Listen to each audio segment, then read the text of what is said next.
Osmanlı sultanları Sultan II. Selim Osmanlı devletinin 11. padişahı.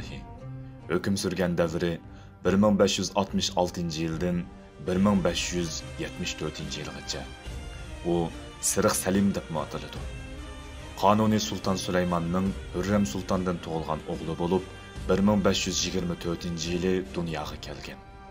Onun devrinin en mühim işleri Don ve Volga deryası arasında bir kanal içilişi ve Süveyş kanalı içiş planıdır. Ruslanның kengaymeçiligi qarata Süleyman Kanuni devrida Don ve Volga deryası arasında bir kanal içilişi kun tartibga kelgan edi. Ammo amalga oshmagan edi. Bosh vazir Mahmud Pasha bu planning amalga oshishi uchun qattiq tirishchanlik ko'rsatdi. 1571 yili Qibris Venetsiyaliklardan elindi. Qibris jangidan qaytgan Osmanlılar qo'shinining urush kemalari Ahli Salibning urush kemalari tarafidan İnebaxti dengiz qo'ltig'ida qo'rshib olindi. Osmanlılar qo'shinining urush kemalari og'ir mag'lubiyatga uchirdi. Ikkinchi Salim o'zidan yordam talab qilgan Sumatra orolidagi Acha sultonligiga top, miltiq va jang lozimatliklari avatdi.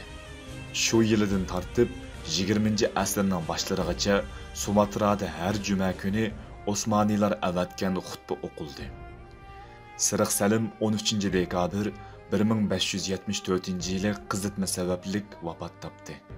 Qabrisi Ayasofya masjidi hovlisining ichida. Edirnedagi Salamiya masjidini soldirdi. Ikkinchi Salim davrida Anchong shahzodining xonlik taxtida o'ltirishi bekitildi.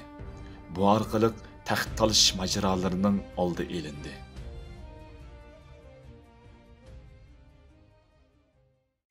الصديق فخرا وابن عفان البئر سلان والفاتح عثمان وابنة شفين والغازي سليمان اسأل الرومان عنهم والمجوس